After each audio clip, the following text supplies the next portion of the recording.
अरविंद केजरीवाल की 10 गारंटी के साथ क्या दिल्ली में एमसीडी पर परिवर्तन या फिर खिलने वाला है कमल? क्योंकि लगातार बीजेपी 2007 से एमसीडी में कब्जा जमाए हुए है, तो इस बार अरविंद केजरीवाल की 10 गारंटी से कहीं ना कहीं खलबली देखने को मिल रही है। जहां दोस्तों आपको बता दें कि कूड़े जैसे ढेर को हटाना और यहां पर स्कूल व्यवस्था हो या फिर बेरोजगारी को लेकर जिस कार के यहां पर वादे करते नजर आए अरविंद केजरीवाल, तो इस तरह से एमसीडी पर क्या अरविंद केजरीवाल की वापसी होगी, इस पर आपको कुछ महत्वपूर्ण आंकड़े। दिल्ली में कुल 250 वार्ड हो चुके हैं, क्योंकि अब तीनों नगर निगमों को मिलाकर 250 वार्ड, इससे पहले 272 वार्ड थे। और जनता किसका साथ देगी एमसीडी चुनाव में? क्या बीजेपी या फिर अरविंद केजरीवाल या फिर कांग्रेस? क्योंकि अगर बात की जाए तो 1.5 करोड़ यहां पर वोटर्स है, लेकिन वोटर्स का मन यहां पर एमसीडी में किसके साथ जा सकता है, इसको लेकर सी वोटर ने सर्वे जारी किया है और इस हिसाब से काफी खलबली यहां पर देखने को मिल सकती है। क्योंकि एमसीडी चुनाव की बात की जाए तो 4 दिसंबर को यहां पर जो है वोटिंग होगी, लेकिन वोटिंग से पहले जो यहां पर सर्वे जारी हुआ है उसमें किसको यहां पर जीत मिल सकती है, 2022 पर कौन होगा भारी,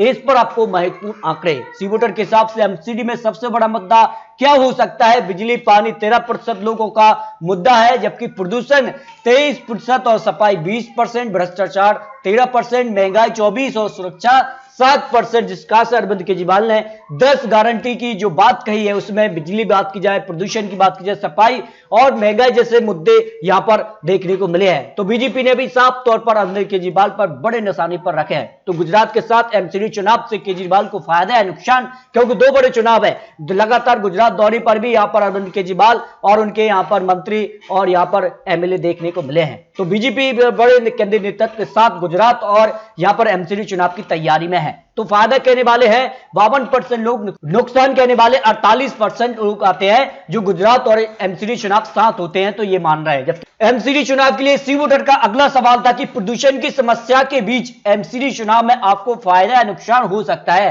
क्योंकि इस समय चुनाव हो रहा है और इस समय प्रदूषण को लेकर, दिल्ली को लेकर यहां पर लगातार दिल्ली में प्रदूषण की समस्या है। तो ऐसी भी जो चुनाव है उसका फायदा नुकसान हो सकता है। देखिए चुनाव में यहां पर नुकसान कहने वाले जो लोग हैं वो कहते हैं हाँ के तौर पर जवाब देते हैं। यहां पर 60% लोग यहां पर मान रहे हैं हाँ, जबकि नहीं के तौर पर 40% लोग इसको नहीं के तौर पर भी देख रहे हैं। जबकि अगर बात की जाए तो सी वोटर के अगले सवाल में यमुना साफ नहीं होने का जिम्मेदार कौन हो सकता है, क्योंकि लगातार वादे और यहां पर जो यहां पर पार्टियां है वो अपना वादा जरूर करती है कि दिल्ली के लिए यमुना साफ की जाएगी, चाहे विधानसभा चुनाव की बात की जाए या एमसीडी चुनाव के लिए। लेकिन जिम्मेदार कौन है? इस बार सी वोटर ने जो सर्वे किया है दिल्ली सरकार, इसके लिए 58% लोग जिम्मेदार मान रहे हैं, जबकि एमसीडी जो बीजेपी यहां पर काबिज है उसको 42% लोग यहां पर जिम्मेदार मान रहे हैं, जो सी वोटर का सर्वे रहा। जबकि अगर बात की सी वोटर का सर्वे में सिसोदिया पर शराब घोटाले का आरोप एमसीडी में मुद्दा बन सकता है, क्योंकि लगातार यहां पर मनोज सिसोदिया को लेकर यहां पर शराब घोटाले पर यहां पर कार्रवाई की जा रही है। तो ऐसे में क्या यह चुनावी मुद्दा बन सकता है?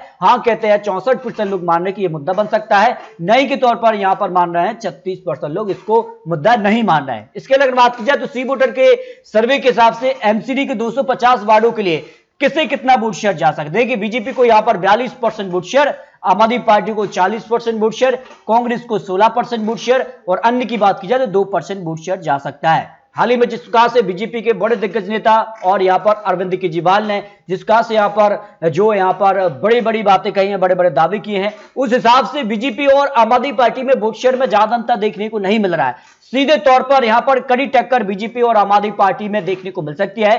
कांग्रेस यहां पर काफी पीछे नजर आ रही है, कांग्रेस का जो वोट शेयर है वो सीधे तौर पर आम आदमी पार्टी से जुड़ता नजर आ रहा है, जो सर्वे के आंकड़े जारी हुए हैं। इस हिसाब से एमसीडी के लिए 250 वार्डों की अगर बात की जाए तो फिर बीजेपी को 118 से 138 सीटें मिल सकते हैं एमसीडी चुनाव के लिए, जबकि अगर बात की जाए आम आदमी पार्टी को भी 104 से 124 सीटें मिल सकती हैं, कांग्रेस को 4 से 12 सीट और अन्य की बात की जाए 0 से 4 सीट जा सकती हैं। यानी दिल्ली एमसीडी चुनाव पर 250 वार्डों के लिए जो सर्वे सी वोटर ने जारी किया है उस हिसाब से बिल्कुल कड़ी टक्कर, कांटे की टक्कर यहां पर एमसीडी में देखने को मिल सकती है।